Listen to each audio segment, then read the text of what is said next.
Hola, soy Ignacio Escolar, son las 5:30 de la tarde y como todos los días tenemos nuestra sección de confinados. Hoy tenemos como invitado a Baltasar Garzón, jurista, ex magistrado de la Audiencia Nacional, abogado. ¿Qué tal, Baltasar? ¿Cómo te encuentras?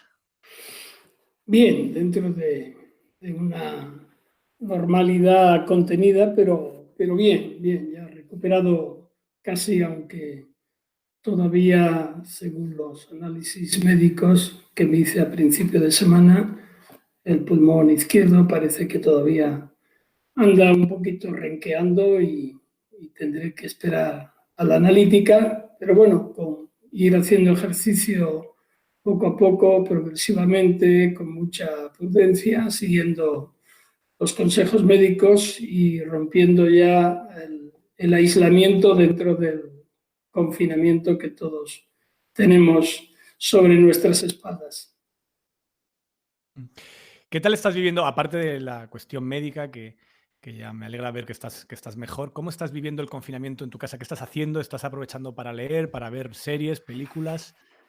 Bueno, yo creo que de todo un poco, ¿no? Sí, Porque uno se da cuenta que al perder movilidad ganas en tiempo para hacer más cosas o para aburrirte, que también es una forma de llevar el confinamiento. En mi caso, la verdad es que desde las 7 de la mañana prácticamente estoy haciendo cosas hasta las 11, las 12 de la noche. Lo que estoy haciendo es aprovechar porque, curiosamente, de forma inmediata a la declaración del estado de alarma en marzo, yo había entregado un libro a la editorial que se llama La Encrucijada, pero con todo este desastre ya no tenía sentido sacarlo, pero además es que se ve afectado en gran medida por la propia situación, porque era toda una serie mm, de reflexión, análisis político, sociológico, de la justicia y demás. Y bueno, lo que estoy haciendo ahora es volviéndome a mirar el texto y acomodando un poco, no demasiado, porque curiosamente me doy cuenta de que está exactamente donde deben estar las críticas y bueno, pues entre eso, escribir algunos artículos, también ocuparme del despacho, de los temas de la fundación y de ver algunas series, pues ya no me queda más tiempo y leer también en la medida que puedo. Estoy ahí a vueltas con la biografía de Verdi, que tiene una ujú. especie de sentimiento porque me lo regaló el jefe de radiología de la clínica Ruber cuando estaba en una situación bastante calamitosa por mi parte y bueno, pues como me gusta mucho la ópera, pues me acogí a él y lo sigo leyendo y luego pues la música me acompaña muchísimo, me acompañó, como decía el otro día mi buen amigo Miguel Poveda, digo, no sabes lo cerca que has estado conmigo, de mí. Y decía, ¿y cómo es eso? Digo, porque es que una de los artistas que siempre tenía puesto para relajarme cuando empecé a poder oír música eras tú y la ópera, ¿no? Entonces, bueno, ahí yo creo que como casi todos hemos ido ocupando los espacios y seguimos haciéndolo, también, lógicamente, con la familia. Yo tengo ahora mi madre que tiene 90 años, vive en Sevilla, está muy bien, vive con mi hermana, ha descubierto la videollamada y ahora ya se tengo que mantener el contacto por la mañana, por la noche, pero además es que la mantiene con los nietos, bisnietos, nos pasa lista a todos. Eso está muy bien. Decías que estabas terminando un nuevo libro sobre la justicia y que estabas encajando esas críticas más necesarias. ¿Cuál crees que Bueno, es sobre el la principal? justicia, sobre la migración, sobre la política, sobre el papel de la izquierda o cómo Mm, se van quedando o desfasados determinados conceptos que evolucionan, el riesgo de la derecha y de la extrema derecha, los mm, impactos en la economía y, bueno, y los desafíos medioambientales. Es decir, de alguna manera todo lo que está ocurriendo. Estaba tan contento porque Pepe Mujica me lo prorroga y ya estaba pues para salir. El 1 de abril tenía que salir ya el libro para aprovechar todo lo que el mes de abril supone con San Jordi y luego ya las ferias y demás. Pero bueno, también me ha dado tiempo a reflexionar sobre todo lo que está pasando y analizarlo en profundidad. ¿Cuál crees tú que en este momento sería el principal problema de la justicia en España? ¿Cuál es para ti el principal problema o la principal crítica que tú le harías al sistema judicial español? Bueno, el sistema judicial necesita un cambio profundo en lo que se refiere a las diferentes jurisdicciones, específicamente a la penal, ¿no? Está pendiente la sempiterna reforma de la ley de enjuiciamiento criminal, que todo el mundo dice que la va a reformar y luego nadie la reforma, no son capaces ni ponerse de acuerdo en reformar un artículo para que los plazos de instrucción que el Partido Popular acortó se puedan ampliar de nuevo y poder investigar delitos complejos de criminalidad organizada o de corrupción. Me preocupa mucho también el funcionamiento de las instituciones judiciales, específicamente el Consejo General del Poder Judicial. No está cumpliendo el papel constitucional que tiene esta prórroga de hecho permanente. No es tanto una crítica al propio Consejo General del Poder Judicial, que tiene muchas cosas que criticar, pero al propio mecanismo y sobre todo a los partidos políticos que no son capaces de modificarlo. Y desde luego la paralización que ahora mismo con el impacto del COVID-19 va a significar por encima de toda la buena voluntad que puede darse. Y consecuentemente, desde mi humilde punto de vista, en este caso, como conocedor de una parte durante 30 y tantos años y de la otra parte durante casi 10 años, pues veo que aquí hay muchos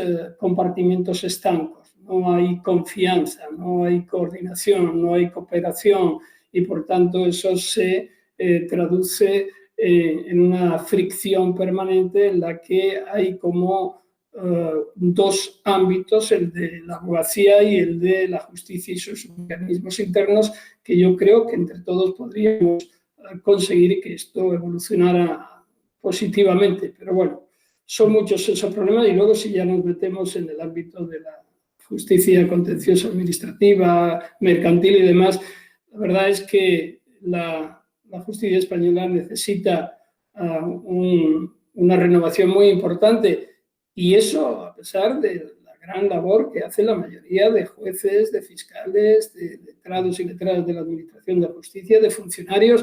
Es decir, yo no me meto con ellos porque sé que sin ellos es imposible que esto funcione, pero hay que abordar seriamente ya la reforma.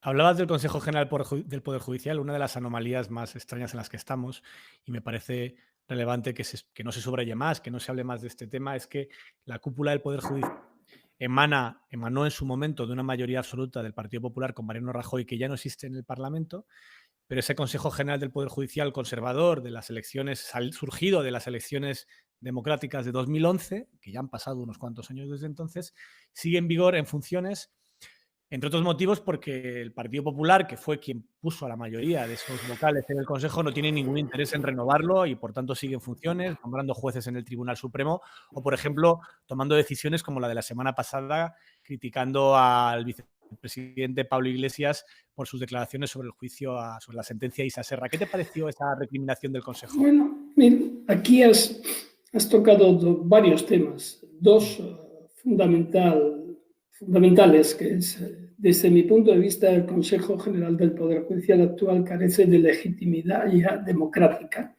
Sé que es fuerte lo que acabo de decir, pero no puede estar decidiendo sobre cuestiones que van a perdurar en el tiempo.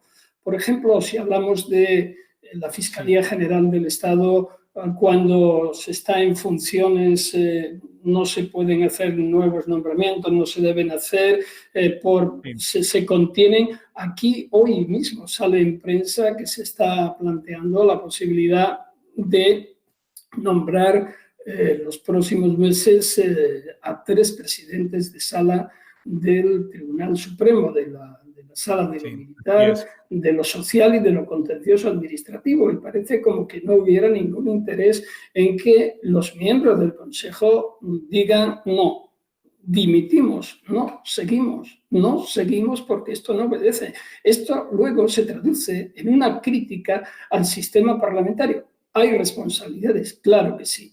Si en vez de estar determinados líderes políticos insultando o haciendo de una constante y permanente campaña electoral centrándonos en esto, pues a lo mejor funcionaba mejor, pero es que el propio Consejo no está haciendo nada para que esto cambie. En cuanto al segundo tema, me parece que la comisión permanente tome una decisión como la del otro día, en contra de unas opiniones de parte de Pablo Iglesias, del vicepresidente del gobierno, en las que yo, por más que las leo, las leí, las escuché, las oí y escuché, porque no siempre es lo mismo, no le encuentro una crítica tan feroz como la que surgió de la comisión permanente y después de las asociaciones de jueces y creo de fiscales. No sé, la mandíbula de cristal no debe de ser la norma en la administración de justicia. Se puede estar de acuerdo o no con lo que dijo el vicepresidente, pero además se distorsionó lo que dijo, porque se hizo eco de que efectivamente mucha gente pensamos que la justicia no es igual para todos. Y yo podría hablar de experiencias personales que no vienen al caso.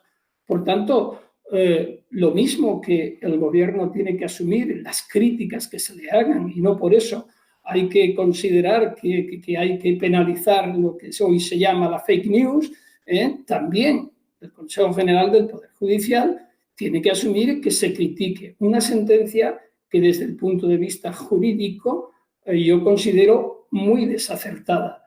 Por tanto, que esa crítica se haya producido no tiene mayor importancia que la que, curiosamente, el Consejo General del Poder Judicial, a través de su comisión permanente, y presumo que a instancias o impulsado por el propio presidente, ha determinado. Yo podría recordar muchos ejemplos en los que no ha sido así y en que la lentitud en tomar posiciones en defensa de la independencia judicial ha sido clamorosa. En fin, yo no creo que ni siquiera nadie con solvencia pueda pensar que el tribunal que ha dictado esta sentencia en uso de su libertad, interpretando la norma con acierto o desacierto, se pueda haber sentido inquietado porque se haya hecho esa valoración. Por eso firmé el manifiesto y suscribo íntegramente todo lo que ahí se dice. Me parece un desacierto, uno más,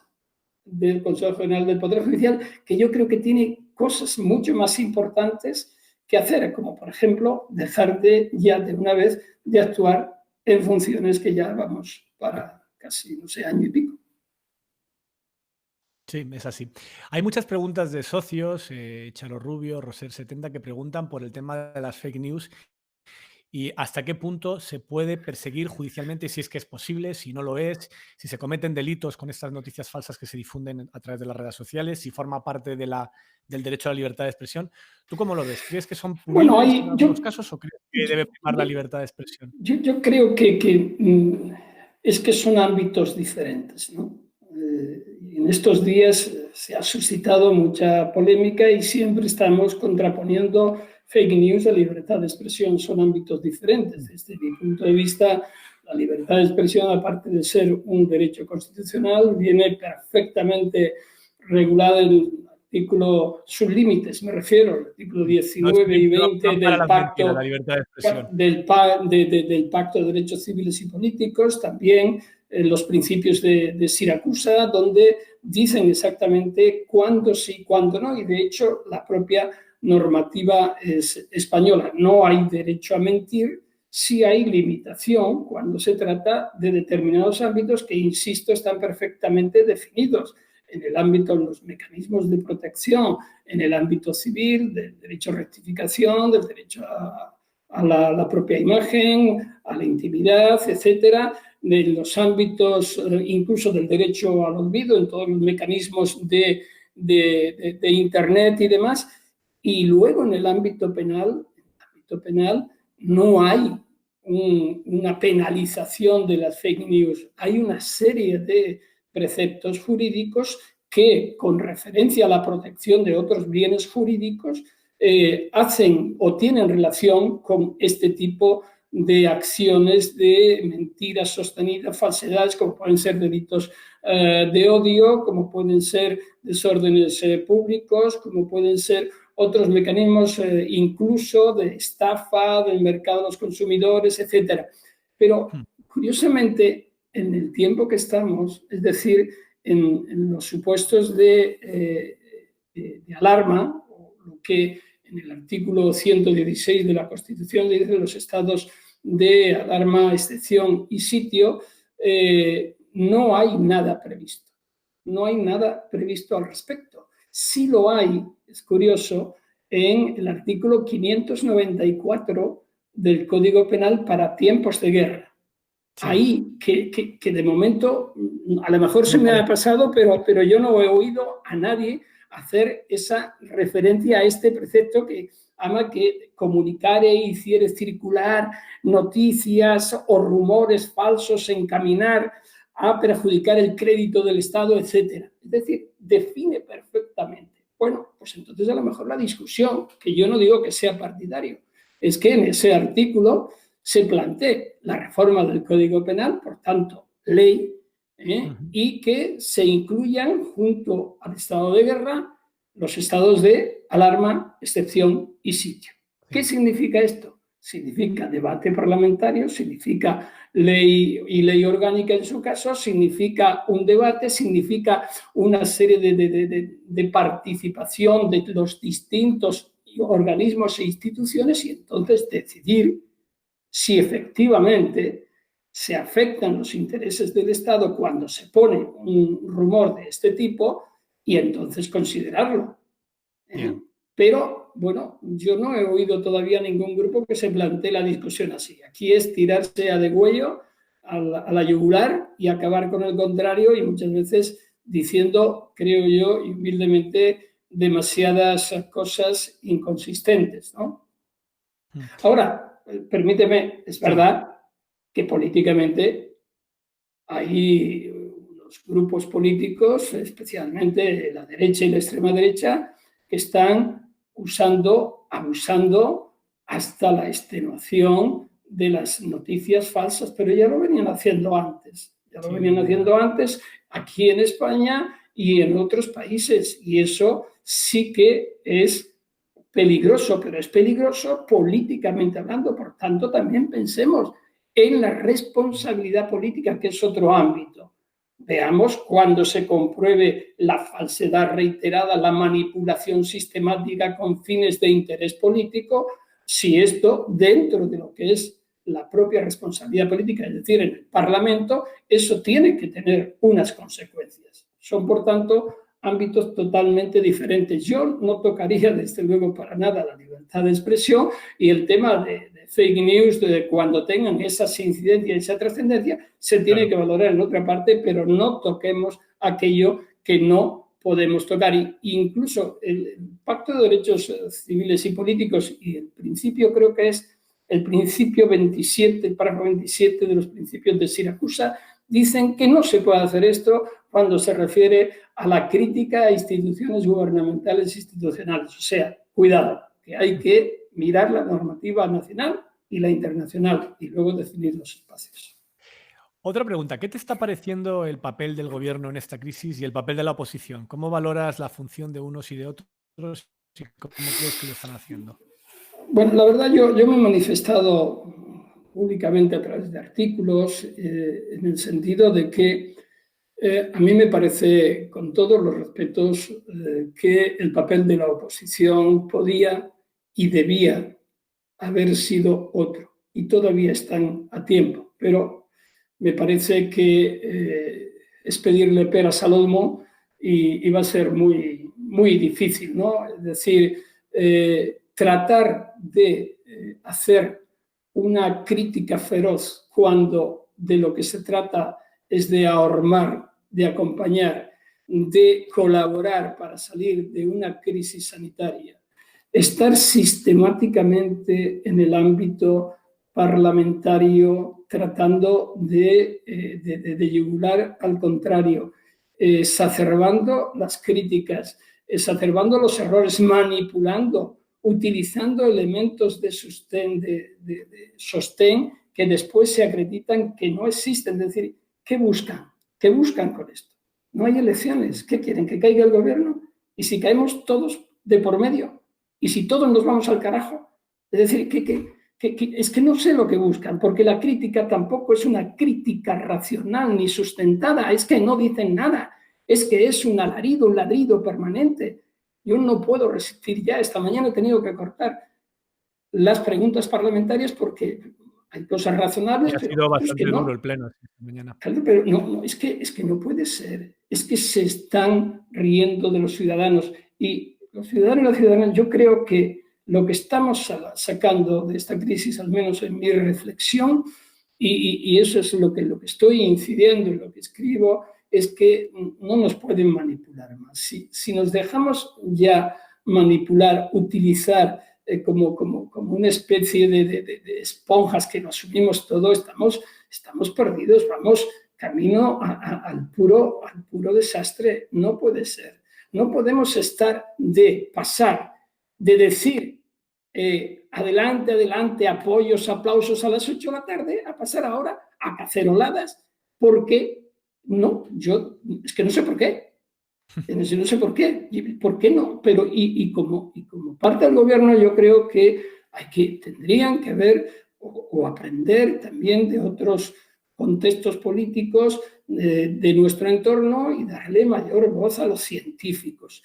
El diálogo, las formas en democracia, la participación, la cooperación, la comunicación. Vivimos en la era de la comunicación. Es muy importante tener esa mesura, esa humildad.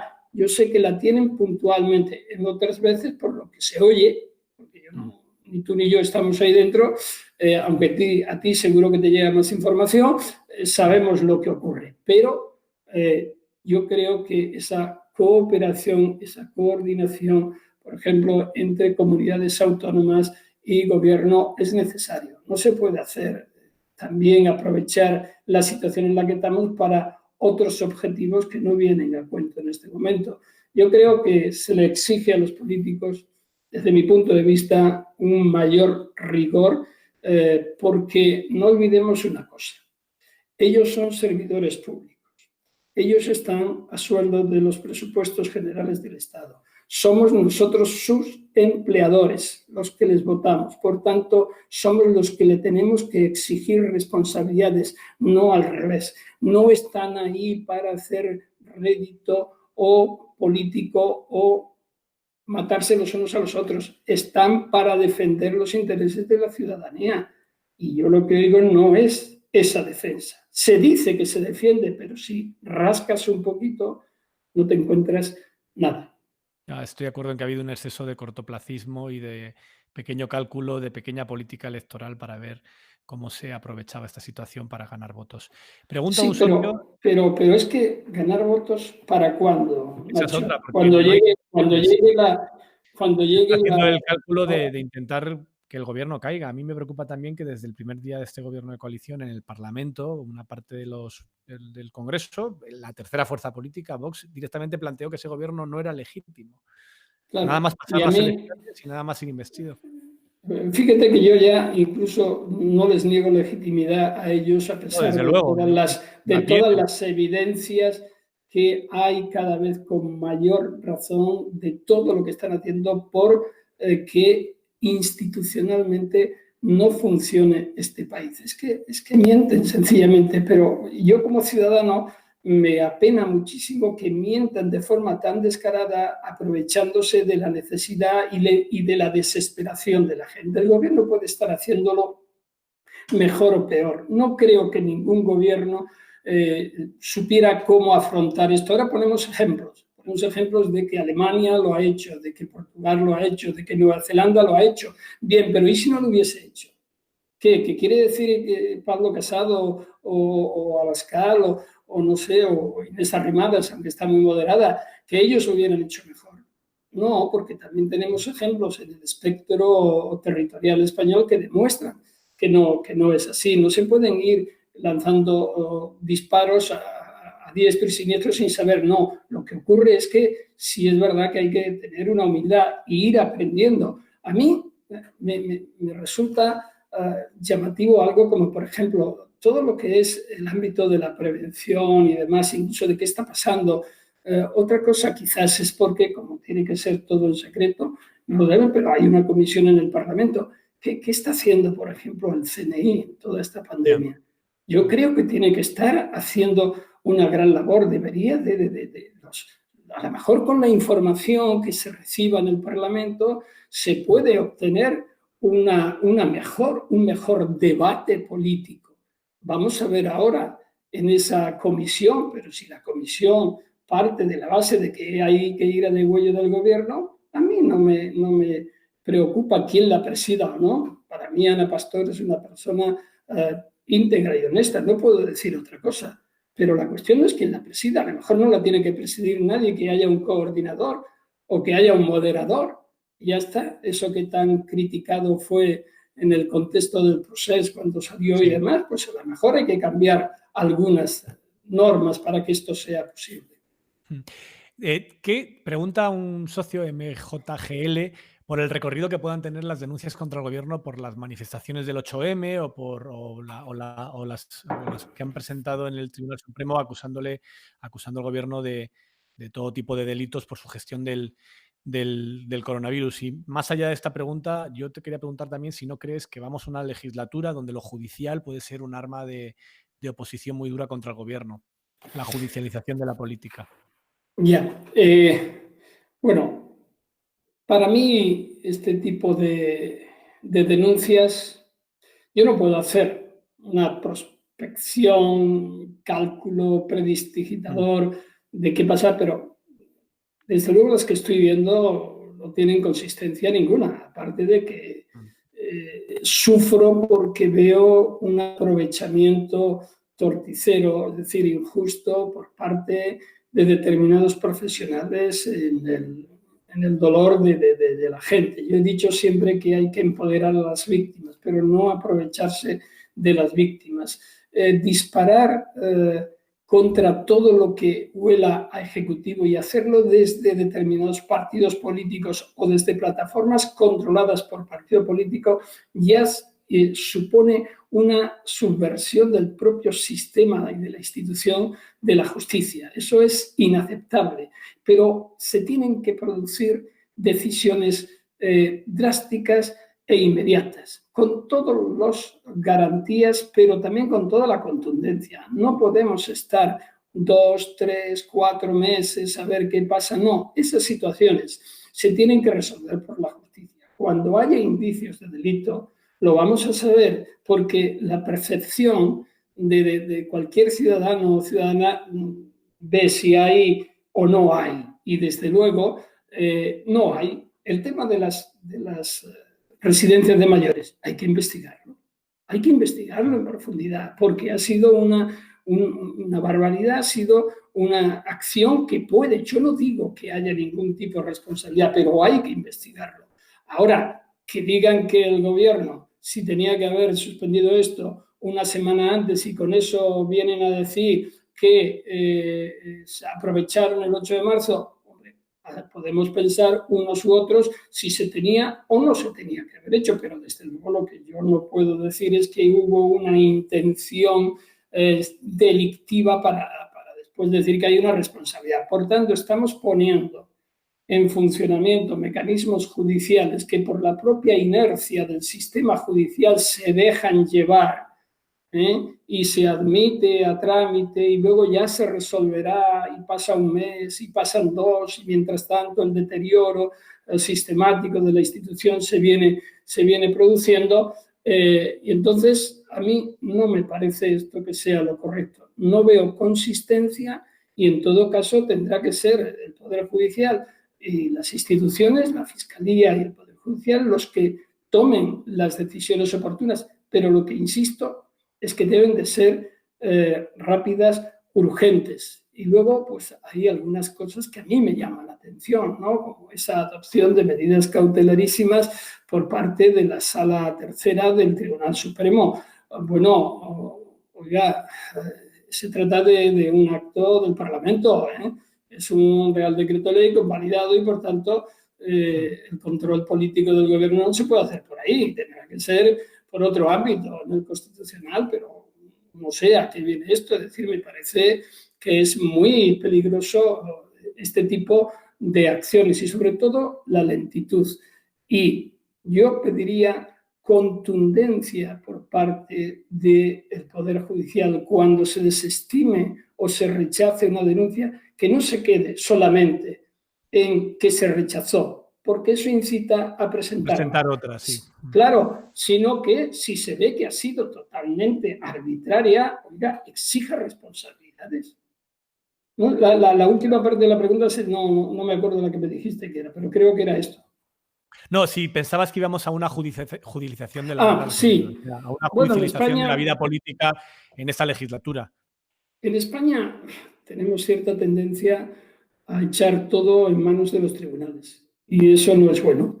Los tribunales, y no estoy pensando solo en el ámbito penal, sino con más amplio espectro, deben de tener el trabajo menor posible para hacerlo lo mejor posible. Por tanto, cuando hay mucha aglomeración y hay mucha incorporación de temas, pues es malo y sobre todo si esos temas, pensemos lo que ocurrió con el proceso y con otros más, perdemos esas energías y tiempo y tiempo y tiempo, pues estamos poniendo mecanismos judiciales para resolver cuestiones políticas.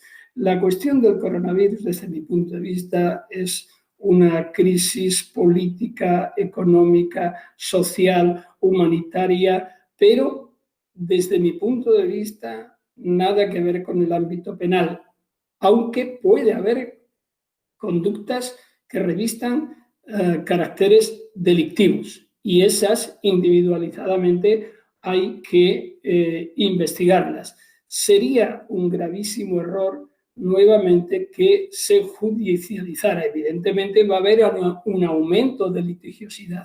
Bueno, para esto parece ser que el Ministerio de Justicia ya ha presentado una iniciativa, un Real Decreto Ley, que bueno, que ya está habiendo algunas contestaciones por parte sindical, pero bueno, yo creo que la colaboración, como la propia Fiscalía, la propia Fiscal General del Estado ha pedido al Consejo del Poder Judicial y al Ministerio de Justicia poner en marcha la comisión que ya estaba prevista, ese es el camino. Es decir, la tranquilidad institucional y no la utilización de instituciones como la justicia para solucionar problemas políticos. Nos cuesta trabajo y yo creo que hace falta una pedagogía y una educación que le corresponde también a los jueces. Por eso decía antes, cuando una resolución se diga no hace falta hacer 1 kilómetro de resolución, hay que hacerlas breves y explicarlas, explicar por qué el derecho no se puede utilizar como arma política, como lawfare para acabar con quien puedes acabar con él políticamente, pero con argumentos políticos. Vamos a ir terminando, pero unas pocas preguntas más. David Paz, un socio que es maestro de escuela en Villanova de Arousa, pregunta por la operación Nécora, por su recuerdo después de tantos años de esa operación, qué lugar ocupa esa operación Nécora en su memoria como juez. Y muchas gracias y le da la enhorabuena por su recuperación.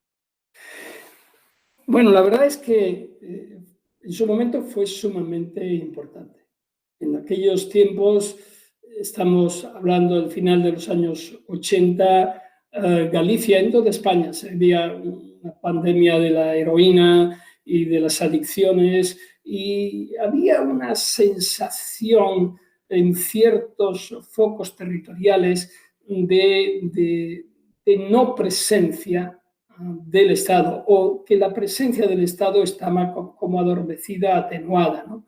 La importancia que tuvo la operación Nécora, con todas las limitaciones y con todo lo que aquello supuso de resultado, que no fue tan malo como dijeron, porque la operación Nécora tuvo un arranque, pero se desarrolló a lo largo de casi una década, con todos y cada uno de los clanes, y continuación con el tema de blanqueo de dinero, con el tema de persecución de cada uno y otras operaciones. Al final, casi el 90% de todos los que estuvieron implicados en aquellas operaciones resultaron condenados. Yo creo que fue muy importante, pero fue porque también la sociedad, las víctimas se sintieron protegidas. El empoderamiento de las víctimas es fundamental, y esa es una labor institucional de la justicia, de la fiscalía.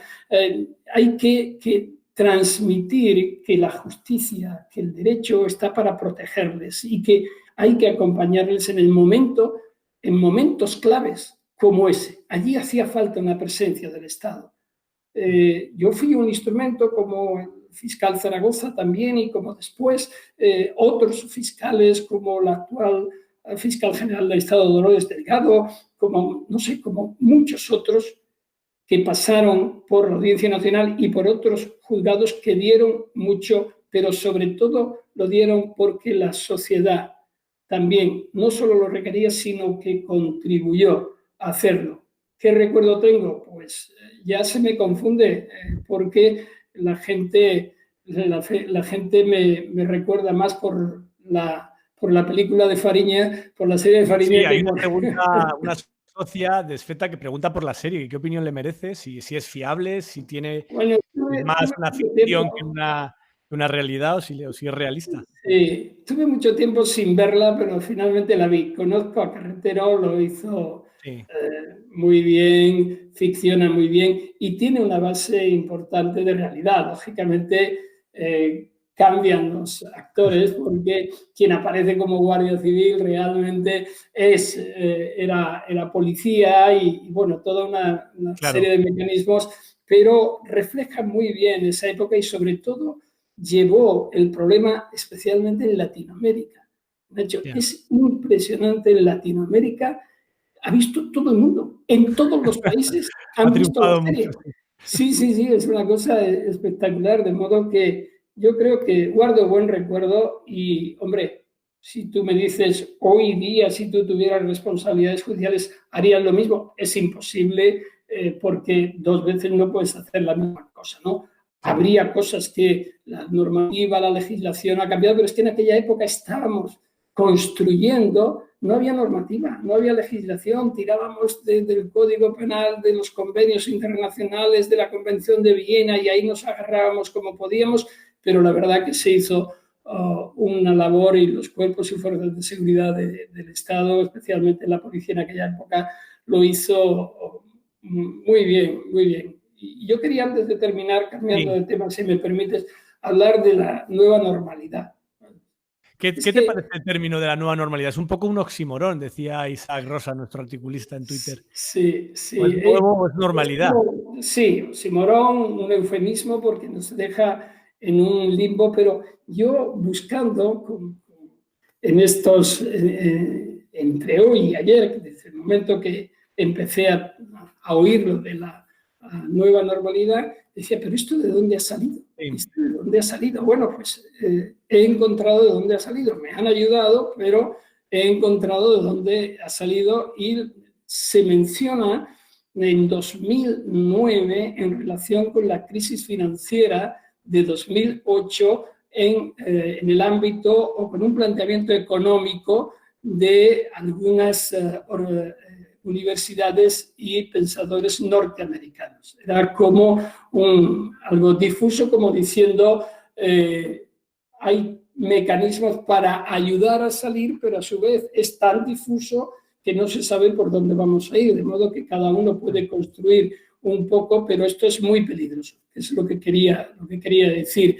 Estamos saliendo de un estado de alarma, aunque se prorrogue, por tanto, mientras que ese estado de alarma exista, va acompañado a esas restricciones, pero una vez que eso se produzca, es decir, que se derogue esa situación de estado de alarma y nos quedemos con la normativa vigente ordinaria, hay muchas limitaciones que no van a tener una cobertura y hay que definir perfectamente, porque estamos hablando de derecho, de lo que hacer es lo mismo que esa historia de el pasaporte sanitario, ¿no? Ojo con el tema de los datos, de la propiedad, de lo que se cede, pero también de la responsabilidad. Es decir, es un ámbito muy amplio en el que también se va a tener que proteger a los ciudadanos.